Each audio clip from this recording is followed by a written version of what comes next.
Сәлем баршаңызға, мясный пирог дайындаймыз. Қаймақ, жұмыртқа, тұзымызды салып, жақсылап ұнымызды разрыхетімізді салып, жұмсақ қамыр илейтін боламыз.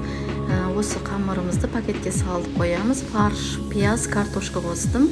Үстіне дәміне қарай тұз, бұрышымызды қосып, фаршын дайындап қоямыз. Енді дайын болған қамырымызды алып, осылай бөліктерге бөліп аламыз.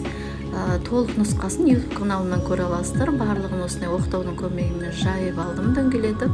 Осылай тапамызға салып пісіретін боламыз. Неке барлығын төбесіне қамырымызды жайып, жан-жағын өріп шығамыз. Бір келкі болып, жан-жағын осылайна әдемі көріну үшін өріп шығатын боламыз. Үстіне осылай ауа кіріп тұру үшін кішкене кесіп, жан-жағына осындай узурлар жасап қойсаңыздар болады. Сонда әдемі көрінетін болады. Сіздер де жасап көріңіздер, өте дәмді болып шығады. Толық нұсқасын YouTube каналымнан көре аласыздар.